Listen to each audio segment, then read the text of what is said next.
We know how they are desperately trying to get rid of Ibrahim Traore. So what I'm trying to say here, no distraction. No distraction, because distraction leads to distraction. Distraction leads to distraction. Yes. Hello and welcome to the Self-Upgrade podcast. So today I'm going to talk about something which is very important as usual. I never, cover just topics, like news stuff and just, to get views. I like to talk about things basically that matter, really matter for us as Africans. So today I'm going to talk about something that happened that has something to do with France. Well, it's not the presidential slap. No, sorry. I'm not covering that. I think it's got a lot of coverage, so I don't need to talk about it. But if I have something to say about the presidential slap, I will say domestic violence. Domestic violence is not okay. It's not okay today. It's not okay. It wasn't okay yesterday. And it won't be okay tomorrow. For anyone going through, some domestic violence, you have to seek help. You have to seek help. So I'm sure you know what I'm talking about. The First Lady of France, basically, Brigitte Macron, showcasing her kung fu fighting skills, basically, to her husband.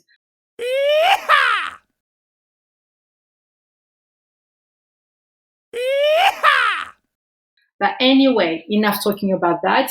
We are going to talk about Burna Boy and basically something that he said after a concert in France, basically. So basically, for those who don't know, Burna Boy had on the 17th of May, if I'm not mistaken, he had a concert in France, and it was a groundbreaking one. So basically, it was completely, sold out, and it was amazing, and it's a great thing because it shows that people are more and more interested in African music and in Afrobeat. In this occasion, we're talking about Afrobeat, as Burna Boy is an Afrobeat artist. So it's a great thing for Africa. We need to push our culture. And apparently he would have gathered 80,000 fans during that concert. So it's groundbreaking, it's record breaking, which is great. To push African music. Arguably, I'm not 100%. I don't think that Afrobeat, the way it is, portrayed, and the biggest Afrobeat hits, basically the way they over sexualize women. I don't think, it really reflects African culture, but hey ho, it was a record breaking concert. So big up to him, big up to him. However, what I want us to focus on here today is the fact that a few days after that concert on May 17th, basically, he shared a story in his Instagram account, and this is what he said. If possible, it will be an honor for me to give the people of Burkina Faso a free Burna Boy concert sometimes this year, inshallah. So I repeat again.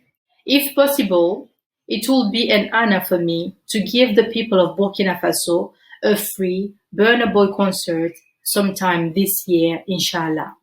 So he said this in his Instagram story. I mean, so when you see this, when you first hear about this, about the fact that, such a huge artist, because arguably, whether you like him or not, Burna Boy is the biggest artist, African artist to date.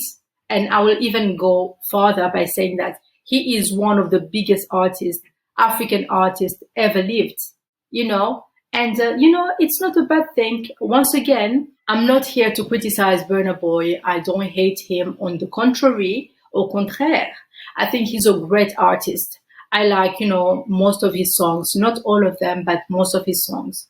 But today, I would like us to focus on this story he shared, the fact that he expresses, the wish to be able to one day, at some point during this year, to be able to go to Burkina Faso to have, to perform for the people of Burkina Faso.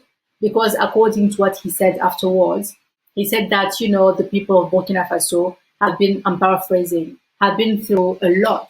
But it's not a bad thing when you see it like that. And once again, the first impression is really good. We are, we are thinking to ourselves like, yeah, it's good that, such a big artist, an international artist, expresses this, wants to basically give back to the community. The first impression, when you first hear this, your first reaction is, oh, that's really good. Wow, big up to him. He's, maybe he just wants to give back to the community. So the first impression is very good because once again, we see, we know what is happening in Burkina Faso, in the Sahel states, lots of tension there for the reasons that you probably know. But so we're not going to really focus on that. But, today, what I want to do is for us to see further, not to stay on the first impressions. He wants to perform for the Burkinabe because they've been through a lot. They've been through a lot and he wants to help them forget about, their harsh reality for, during a night, of performance or whatever. But, once again, there are lots of things happening in Africa. First of all, there are a lot of things happening in Africa. In Nigeria, there are quite a few tensions and lots of things happening there that deserve, to be voiced, to be told basically to a wider audience for more people to know about them. We know about the atrocities in the Congo. Free Congo. A very, very short sentence that artists, can say to actually help to raise awareness of what is happening in the Congo. So I'm not going to, enlist all the conflicts and all the crises that are happening in Africa right now. But those are just a few things. In Nigeria, there are lots of things happening. Somalia, there are lots of things happening in Africa. But, the biggest crisis being DR Congo, with the war that is raging the country right now. So with that, I never heard any artist, not even Congolese artists for that matter, raise their voices towards basically raising awareness about what is happening in DR Congo. So I never heard Burna Boy being, saying anything about the politics of Africa, So my point here is that why the sudden interest in Burkina Faso? I know lots of people are increasingly interested in what is happening in Burkina Faso, which is normal because we never saw such boldness. I've never seen, in my whole entire life, I've never seen such a thing. I've never seen a leader, a real leader, put his foot down the way Ibrahim Traore is doing in Burkina Faso and be like, enough is enough. Get out of our country. We are, a sovereign nation, and we are able to take care of ourselves. We never saw that. So it's a revolution going on. Now, Burkina Faso, let's come back to Burna Boy.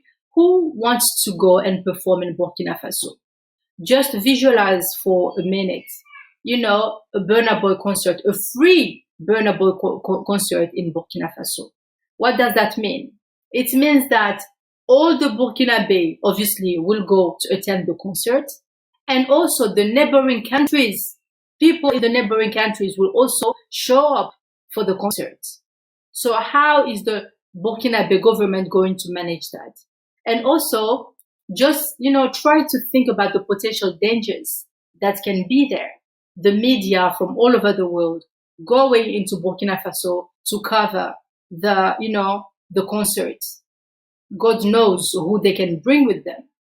Or God knows who can use them, as a Trojan horse. We know how they are desperately trying to get rid of Ibrahim Traore. So what I'm trying to say here, no distraction. No distraction, because distraction leads to distraction. Distraction leads to distraction. Yes, we just have to go back to history to learn, because we need to learn from our own history. The CIA, let's bring in the CIA. And for that, I'm going to take you way back to the 1950s. The 1950s, during the time of Kwame Nkrumah as the Prime Minister of Ghana, and the time of Lumumba, who was very active in Congo as well. And during that time, if you read White Malice by Suzanne Williams, you see that the CIA was extremely active in all of Africa, but especially in those two countries, Ghana and Belgian Congo. Basically, it was the Belgian Congo at the time. So the CIA was extremely, extremely active during that time. And, obviously, they were not coming openly like that, oh, it's the CIA. But they were using like covert organizations like NGOs, oh, we are here to help. We are here to, to help the community. We are here to help you in your fight towards independence, in your fight towards freedom. So obviously they had their, NGOs that were actually founded by the CIA, that were coming into, in DR Congo, in Ghana, to pretend that they were there to help. But those NGOs will come with spies and God knows the other agenda, basically, that they actually were really embodying. But obviously when they were coming to, to those governments, they will say that they were coming to help. So one of those organizations was the AMSAC, the American Society of African Culture.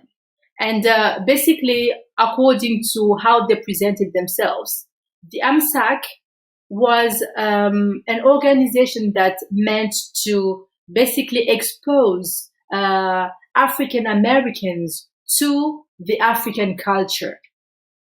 So you had artists, you had musicians who, African American musicians who will come to Africa to get to, to see, to learn about the African culture. So that was supposed to be its aim. But actually, their agenda was far darker than that, because the organization was created and founded by the CIA, and they were basically using those artists, the musicians, the African American musicians who were coming to Africa. They were using them in certain ways, like to spy, and some of them were aware about what was happening. For instance, Nina Simone, she came in Africa. There was a big concert. I think it was in Nigeria, if I remember well, that was founded by the AMSAC. And Nina Simone and a few other artists actually knew that the AMSAC and that concert was actually founded by the CIA. But did they care? I'm not sure. Maybe they thought that it wasn't that important, or I don't know. But some of those artists knew about the fact that the AMSAC was actually a CIA-founded organization. So that's just one of the things. So the CIA has been using, artists. At the time they used artists basically to help them achieve their dark goals. I'd like to read a few things from White Malice, just for you to understand the depth of, and the seriousness of this matter. And if you think that, it was maybe just a few organizations that were part of that, well, let me read this. Let me read this so that you understand the importance and the seriousness of the matter. So I quote, eventually more than 225 different organizations operating in many parts of the world, including Africa, were identified as direct or indirect recipients of CIA funds. Some of them were specially created by the CIA, while others had been set up independently from the agency and were then sponsored and founded by it. So 225 organizations that were either working directly or indirectly with the CIA. So this is how serious it was. Another example of those foundations was called the Farfield Foundation. This is a member of the CIA called Tom Braden who was explaining. He said the Farfield Foundation was a CIA foundation, and there were many such foundations. We used the names of foundations for many purposes, but the foundation didn't exist except on paper. We would go to somebody in New York who was a well-known rich person, and we would say, we want to set up a foundation. And we would tell him what we were trying to do and pledge him to secrecy. And he would say, of course, I'll do it. And then you would publish a letterhead and his name would be on it. And there would be a foundation. It was really a pretty simple device. So here you have it.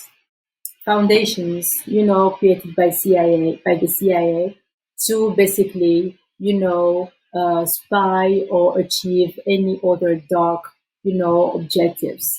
But anyway, today we are here talking about artists. So let me also show you how artists basically were directly or indirectly, being used basically to achieve the CIA's dark agendas. CIA funding was provided not only via pass-through fronts, such as the Farfield Foundation, but also via legitimate and established organizations such as the Ford Foundation, the Rockefeller Foundation, and the Carnegie Foundation, CIA founded. Here, basically, Suzanne Williams also shares what Wole Soyinka, the Nigerian writer, said about, that whole CIA affair, that whole CIA foundings matter.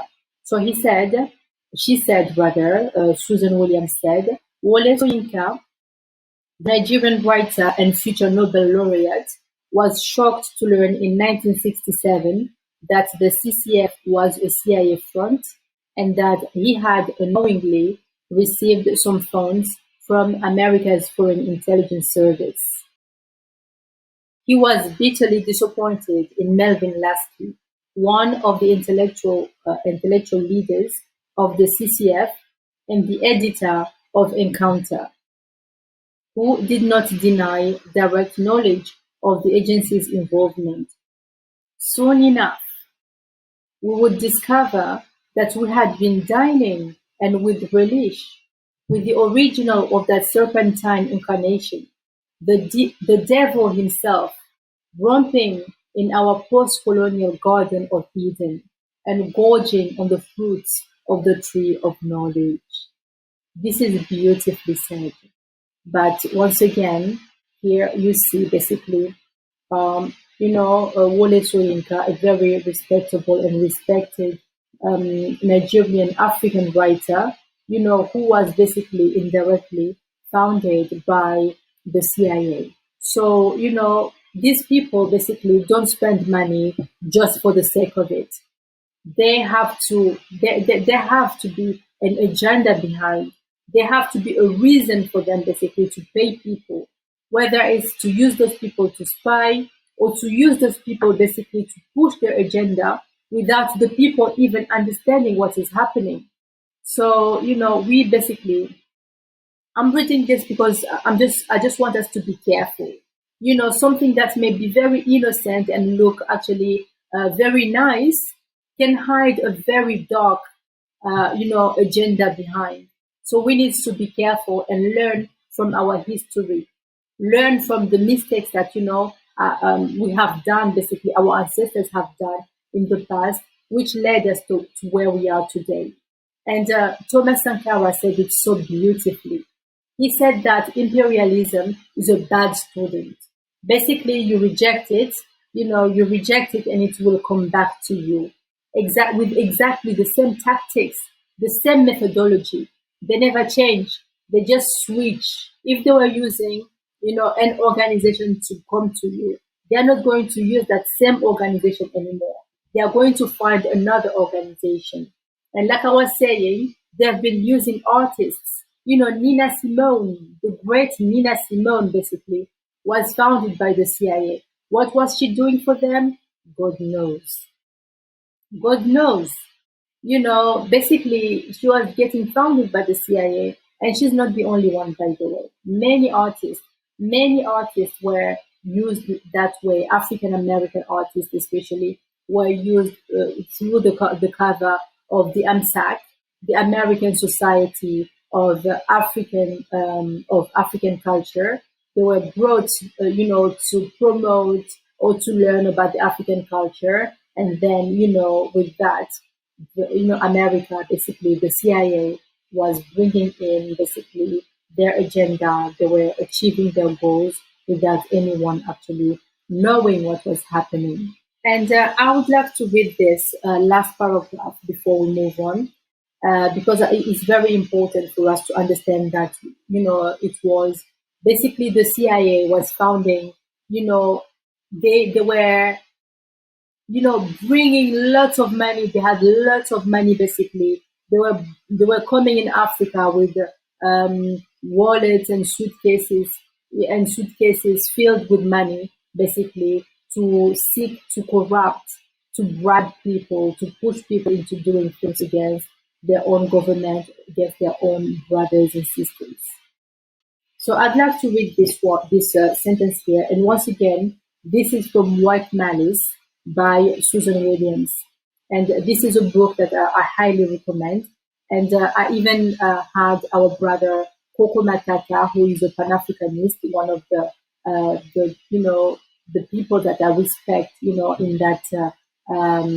that sphere, in the Pan-African sphere, because he's very active and he has a prominent voice, in that space. And he came basically and he told me he's the first person to actually have mentioned this book, White Malice, to me. I didn't know about White Malice, and he told me about the book. He told me basically, if you want to understand what is happening in Africa today, you need to read White Malice by Dr. Suzanne Williams. I was like, okay. He said, by reading that book, you're going to understand lots of things, especially what is happening in the Congo, basically in DRC today. You will understand why DRC has never been in peace, where there are always, always some conflict somewhere in the DRC, especially in the western part. But anyway, read the book, because once again, you will understand lots of things about Africa and the strategy, the dark strategy that is there, basically, that, the West is leading to get Africa to stay, in that state, to not develop, to not awake to the reality of things. So have a look at White Malice. And I'd like to read this paragraph quickly. So it has been suggested that some of the African authors who were founded indirectly by the CIA were aware of the process, that there was no apparent reason for African writers to mistrust the organizations offering assistance or to suspect the dystopic reality that the US government, which loudly articulated its support for the freedom of Africa, would use its foreign intelligence service in this covert way. So yeah, some people may have been aware, some writers and artists may have been aware of what was happening, of where, the money was coming from, the money that they were getting was coming from, but they didn't think basically that it was going to be harmful. They didn't see any harm in that, because, as Suzanne Williams beautifully said it here, the US openly said that they were supporting Africa.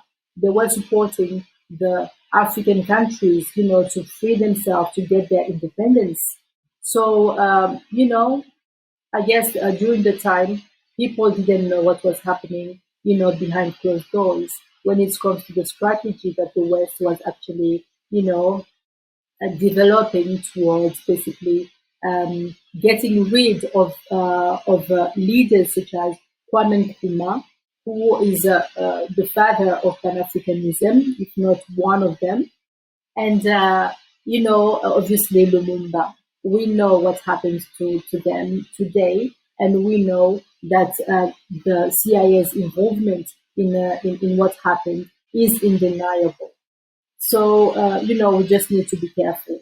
And to come back to Burna Boy, Burna Boy wanting to support the revolution, there's nothing wrong with that. That there are different ways that we can do it.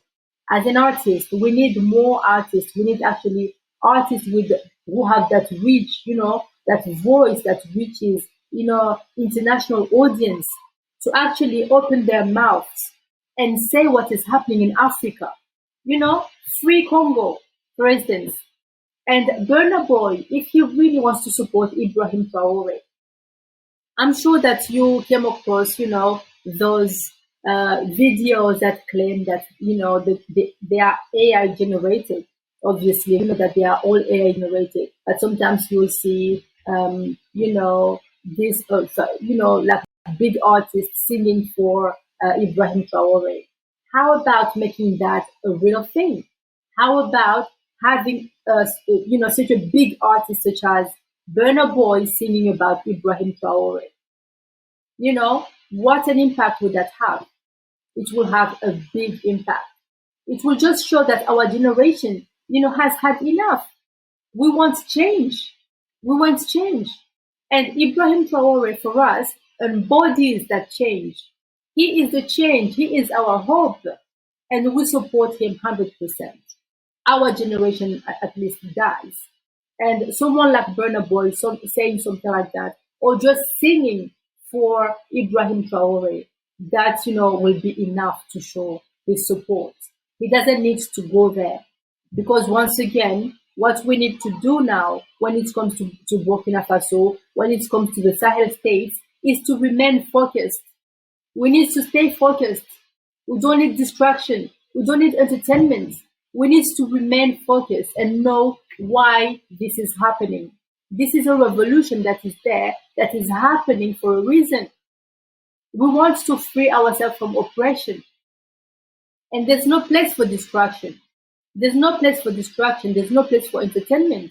There are lots of artists in Burkina Faso already who can do that. And we saw on the 30th of April, we saw many artists who were there, showing their support for the government. So we don't need Burna Boy to go and have a concert in Burkina Faso. That's only my opinion, because I think that would be, a danger more than it would do us more harm than good. That's just how I see it. Because when you try to see all the pros and the cons in having such a big artist like him coming to Burkina Faso to have a free concert, he won't be alone. He's not the only one who will be in Burkina Faso at that time. So I think that's a very bad idea. If he wants to express his support for Traore, he can do so by having a concert in Nigeria as well. He can say that, I dedicate this concert to the government of Burkina Faso, or the Sahel states or whatever, and have that concert in Nigeria. And if there are any Burkinabes who are interested in going there, they will go. But right now, with all the tensions and all the unaliving attempts that we know that, Ibrahim Traore was the target of, I think it's a very, very bad idea to have such a thing and to encourage that concert to happen. So that's my humble opinion about this. And myself, I'm an artist as well. I'm working on my debut poetry collection, and I support Captain Ibrahim Traore 100%. So, to show my support, I have written a poem, dedicated to Ibrahim Traore. I wrote a poem for Ibrahim Traore within my poetry collection. That's my way of showing my support. Once again, Burna Boy doesn't need to go there. We love him. He's a great artist. We love what he does. We love, the fact that he is, promoting African culture. It's great. And once again, arguably, having girls in bikinis, having girls showing their private parts, I think that's really not the African culture, to be honest. But I respect what he does. Once again, it's not about, I'm not here to judge him and judge his art. He's a great artist and we cannot take that away from him. But this concert, I don't think it's a good idea. But anyway, that's only my humble opinion. Let me know what you think about this. Do you think it's a great idea? Would you go to that concert? I love Burna Boy. If he comes in the UK, I mean, I know that, he comes here very often. And I can go to watch it. I can go to his concert if I get a babysitter. But, but yeah, I mean, it's just not the right time. With all the tension that is there in the Sahel states, we need to support as much as we can. We need to send them prayers. We need to really be them spiritually. We need to be with them spiritually. But such a big artist going there, you can be sure that he won't be alone, whether he knows it or not. Because you saw that with the CIA, they don't need you to know that you're working for the CIA. They can get you to work for them without you even realizing what you're doing to the people. So, I hope that, that concert won't happen. We don't need that. We don't need distraction. Once again, distraction leads to distraction. So that's all for today. I hope you enjoyed this episode of the Self Upgrade podcast. Don't forget to like, subscribe, and comment. Leave your comment. This is an open conversation. We need to all share our opinion. We need to know, what we all think about, these matters. The only way for us to make things move forward in Africa is through debating, is through sharing our opinions, is through communicating with one another. So leave your comment below and tell me what you think about this. What do you think about Burna Boy's idea to go and perform in Burkina Faso? All right, I shall see you in the next episode of the Self Upgrade podcast. Bye.